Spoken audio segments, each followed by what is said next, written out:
Olá, seja bem-vindo mais uma vez. Sou o professor Daniel Guerreiro e Silva e esse é o vídeo 12 do tópico 1, Programação Orientada a Objetos, do curso de Algoritmos e Estruturas de Dados.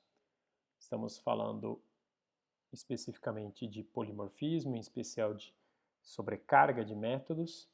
Nos slides anteriores, nos slides do vídeo anterior, nós vimos alguns exemplos de métodos que eu posso fazer sobrecarga.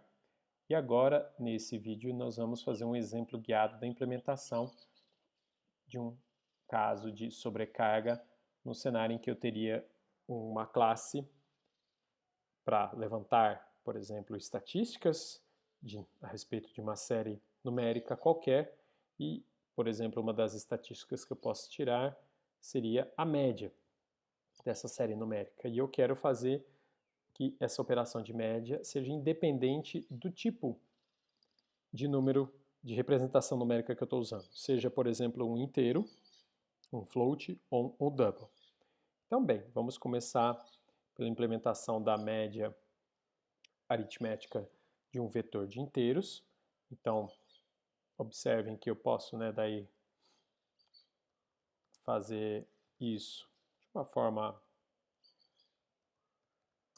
que creio a maioria de vocês já está acostumada, até de cursos anteriores, como curso de computação para engenharia. Então, eu inicio uma variável com o valor de 0, aí construo um laço for que percorra o tamanho do vetor todo. Aqui quem informa o tamanho do meu vetor é esse parâmetro size, passado também ao método. E aí eu vou acumulando o resultado, primeiramente, com cada valor lido do meu vetor. Então, faço primeiro o somatório, depois eu, por exemplo, atualizo esse resultado com a divisão pelo número de elementos que tem no vetor data, E aí, por fim, eu posso retornar a conta que vai ser justamente a minha média aritmética. Só tomemos um cuidado aqui, na verdade não é um cuidado, no caso eu quero fazer só uma observação, que reparem que apesar de size ser inteiro, resultado foi declarado como uma variável double, portanto, ainda que a gente esteja somando valores inteiros a resultado, como é a soma de inteiros dentro de uma variável do tipo double, aqui a sua representação é double também e a divisão vai ser de ponto flutuante, contando as casas decimais.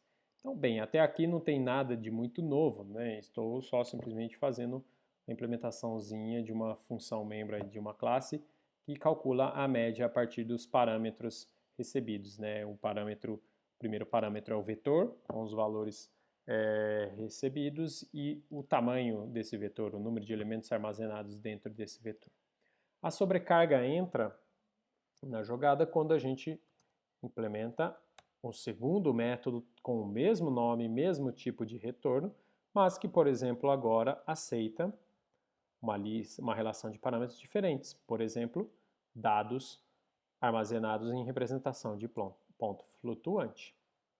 Então, reparem que eu posso daí fazer trabalhar agora com esse segundo método um segundo tipo de dado de entrada para cálculo da minha média. O código em si ele fica praticamente idêntico. Eu de novo tenho que fazer o somatório dos meus valores a partir de uma variável que começa em 0. Vou aqui fazer isso percorrendo todo o meu vetor data. Perdão, aqui é size, o tamanho do vetor, e eu vou percorrê-lo fazendo aqui o acúmulo dos valores.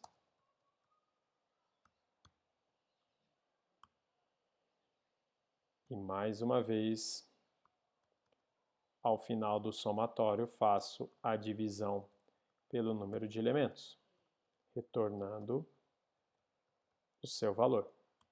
Então, a implementação é idêntica, o que mudou foi justamente eu trabalhar agora com um tipo de parâmetro diferente. E isso aqui é um claro exemplo de sobrecarga de método. Então, eu posso repetir essa mesma ideia se eu tiver, por exemplo, ao invés de um vetor de tipo float, um vetor de tipo double. Vou fazer a cópia aqui do método para facilitar um pouco o processo. Então veja, eu posso declarar um terceiro método média, mas que agora recebe como parâmetro um vetor do tipo double. E aí o procedimento é igual, praticamente dentro. Claro que nesse exemplo que eu estou ilustrando, a implementação é praticamente idêntica. Só mudou os tipos de entrada, mas isso não é verdade sempre. Você pode ter que fazer implementações diferentes dependendo dos tipos de entrada que você tem nos seus métodos sobrecarregados. Isso, aliás, é o mais comum. Aqui, a coincidência do cenário de cálculo de uma simples média aritmética permite que os comandos aqui dentro sejam praticamente iguais, afinal eu posso somar a variável. Opa, aqui aliás temos um erro, né? É resultado. Vou fazer a correção aqui também. Então, eu posso somar a variável resultado, ela sendo double, com o vetor data, não interessa se data é double, float ou int, e ele está fazendo essa somatória já com a conversão implícita aí de tipos para o destino, que é sempre double.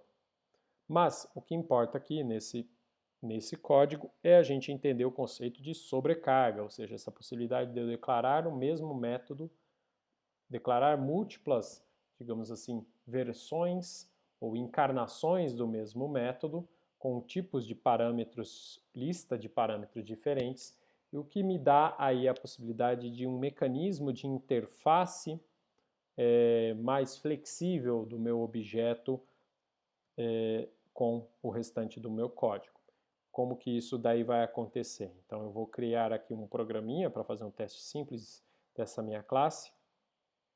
Então, por exemplo, ela vai se chamar, né, a classe se chama estatísticas, eu vou chamar aqui de o objeto de calculadora, não tem construtor, então definido, então eu instancio o objeto dessa forma direta. Aí imagine que agora eu crio aqui um conjunto de vetores. Então, vetor 1 de tamanho, por exemplo, 5. E já vou fazer atribuição de valores para ele aqui dentro.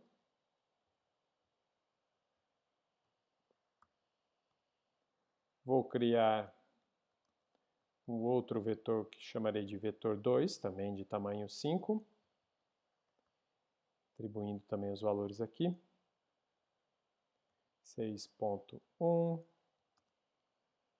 7.2,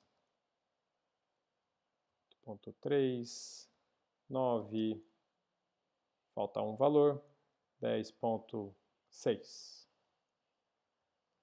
Vou, inclusive, repetir a mesma atribuição aqui de valores, já que vamos fazer um terceiro vetor, só que com representação com tipo double, mas também é ponto flutuante, o meu vetor 3. Opa, de tamanho 5. Muito bem, então vejam, eu tenho 3 tipos de vetores diferentes uns dos outros.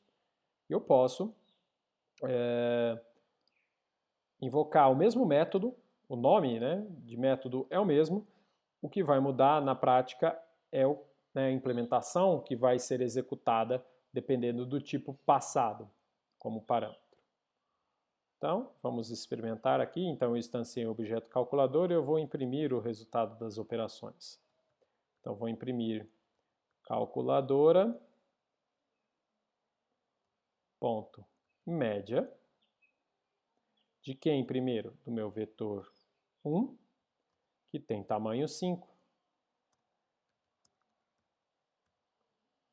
A mesma coisa eu vou fazer para o meu objeto calculadora e novamente invoco o método média, só que agora para vetor 2, que também tem tamanho 5.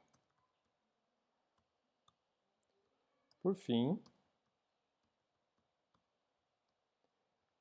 vou repetir o mesmo processo, só que para vetor 3. Muito bem. Então vejam, eu vou ter o cálculo da operação de média aritmética em cima de 3 cenários distintos de parâmetros. Para cada cenário distinto de parâmetro, o método a ser invocado, apesar de ter o mesmo nome, ele é distinto também. Vai ser o método cuja lista de parâmetros casa com os argumentos passados aqui na invocação do método. Então, vamos testar a implementação. Vou aqui abrir o terminal.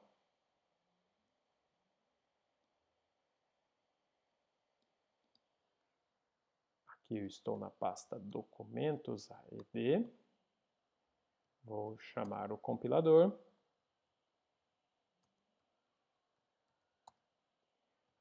Meu código chama-se médias.cpp-o médias.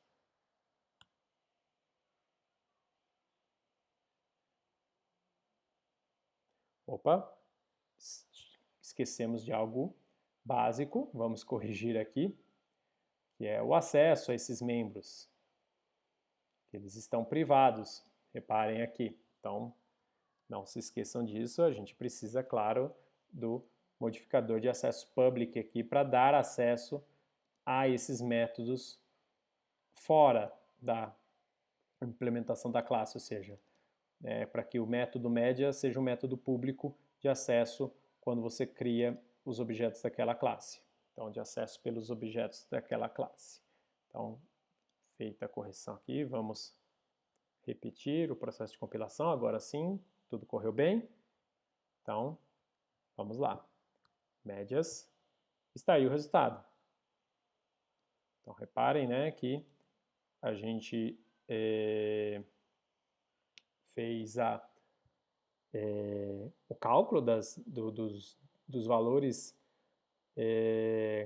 de média aritmética das 3 listas, né, dos 3 vetores, de forma certinha, sem problemas, explorando justamente o conceito de sobrecarga de método, em que a interface é a mesma, ou seja, o nome do método é o mesmo, sempre chamando o método média do objeto calculadora, mas, no entanto, dependendo dos argumentos que eu passo na chamada desse método média, uma implementação a implementação conforme essa lista de argumentos passada é a que vai ser executada. Esse exemplo está à disposição de vocês, esse arquivo médias.cpp está à disposição de vocês na página do curso, na pasta de exemplos desse tópico.